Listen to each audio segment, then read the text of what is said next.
আসসালামু আলাইকুম। আজকে আমি রবীন্দ্রনাথ ঠাকুর নিয়ে আলোচনা করছি।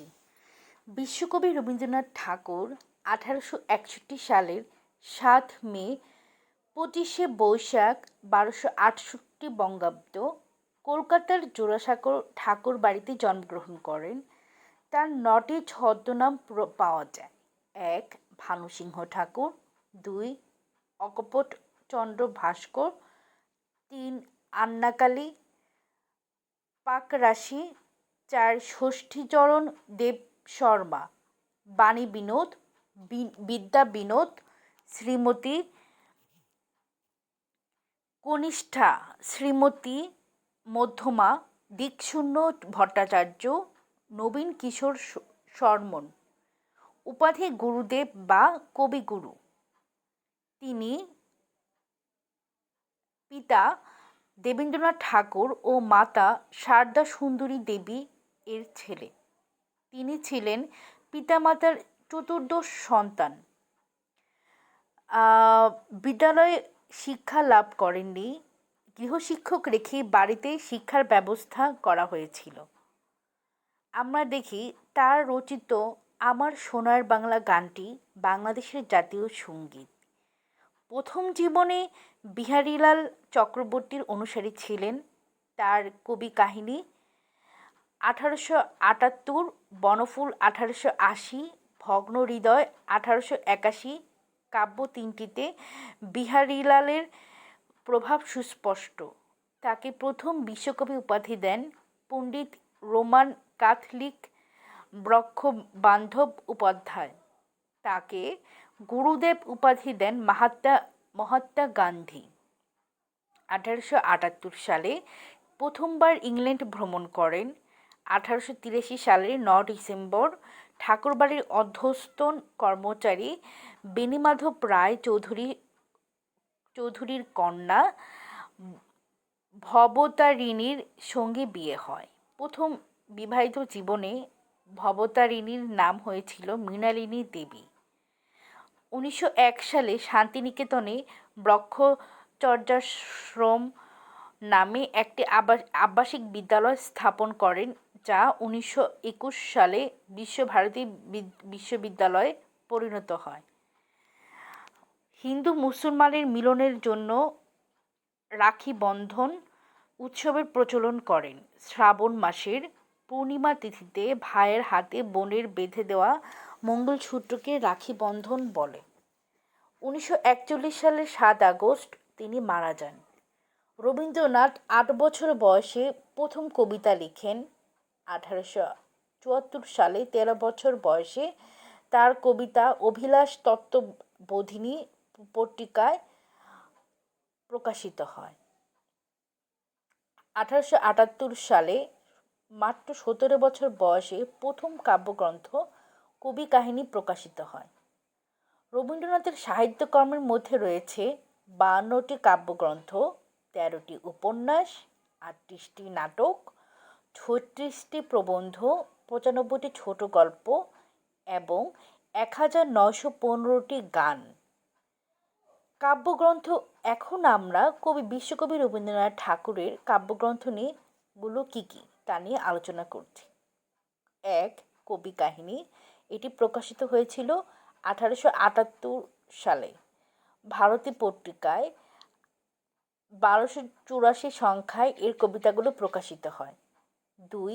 বনফুল। এটি রবীন্দ্রনাথ লিখিত সর্বপ্রথম সম্পূর্ণ কাব্য। তিনি কিন্তু দ্বিতীয় প্রকাশিত কাব্য। গ্রন্থাগারে প্রকাশিত হওয়ার 4 বছর পূর্বেই রচিত হয়। রবীন্দ্রনাথ 15 বছর বয়সে কাব্যটি লিখেন এবং ধারাবাহিকভাবে আমরা দেখি মাসিক পত্রিকায় প্রকাশিত হয়। 4 বছর পর যখন গ্রন্থাগারে প্রকাশিত হয় তখন তার বয়স মাত্র 19 বছর। 2. সন্ধ্যা সঙ্গীত। 4. ভানুসিংহ ঠাকুরের পদাবলী, মানসী, সোনারতরী, চৈতালি, চিত্রা, কল্পনা, খনিকা, নৈবেদ্য, খেয়া, গীতাঞ্জলি, বলাকা, পলাতকা। কথা ও কাহিনী পূরবী, তারপর হচ্ছে লেখক, মহুয়া, পুনশ্চ, পরিশেষ, বিচিত্রতা, শেষ সপ্তক, শ্যামলী, পথপুত্র, ছড়ার ছবি, রোগশয্যায়, আরোগ্য, জন্মদিনে এবং সর্বশেষ শেষ লেখা। এটি মৃত্যুর পর প্রকাশিত হয়। এখন আমরা এরপরে আমরা উপন্যাসগুলো নিয়ে আলোচনা করছি রবীন্দ্রনাথ ঠাকুরের। ১. করুণা, ২. বউ ঠাকুরানীর হাট, ৩. রাজর্ষি, ৪. চোখের বালি, ৫. নৌকাডুবি, ৬. প্রজাপতির নির্বন্ধ, ৭. গোরা, ৮. ঘরে বাইরে, ৯. চতুরঙ্গ, ১০. যোগাযোগ, ১১. শেষের কবিতা, ১২. দুই বোন, ১৩. মালঞ্চ, ১৪. ৪ অধ্যায়। এগুলো হচ্ছে তার উপন্যাস। গীতিনাট্য। এখন আমরা বিশ্বকবি রবীন্দ্রনাথ ঠাকুরের গীতিনাট্যগুলো নিয়ে বলছি। ১. রুদ্রচন্দ্র। অনেকের মতে এটি নাটক নয়, এতে সামান্য নাটকীয়তা আছে মাত্র। ২. বাল্মীকি প্রতিভা, প্রথম প্রকাশিত গীতিনাট্য। এতে বিহারীলালের সর্দামঙ্গল কাব্যের প্রভাব রয়েছে। এবং প্রকৃতির প্রতিশোধ, এটি আরেকটি গীতিনাট্য। এবং শেষ গীতিনাট্যটা হচ্ছে মায়ের খেলা। এই চারটা হচ্ছে বিশ্বকবি রবীন্দ্রনাথ ঠাকুরের গীতিনাট্য। এরপরে তার কাব্যনাট্যগুলো নিয়ে বলছি। ১. চিত্রাঙ্গদা, ২. বিদায় অভিশাপ, ৩. মালিনী। এই তিনটা হচ্ছে তার কাব্যনাট্য। তার কৌতুক নাটকগুলো হচ্ছে গোড়ায় গলদ, বউকণ্ঠের খাতা, চিরকুমার সভা। এটি প্রজাপতি নির্বন্ধ উপন্যাসের নাট্যরূপ। ৪. শেষ রক্ষা। এরপরে আমরা দেখি রূপক ও সাংকেতিক নাটকগুলো। ১. ডাকঘর, ২. রাজা, ৩. অচলায়তন, ৪. মুক্তধারা, ৫. রক্তকরবী, ৬. তাসের দেশ।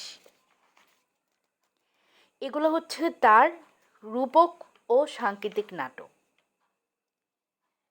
এরপরে আমরা দেখি তার ঋতু প্রশস্তিমূলক নাটকগুলো।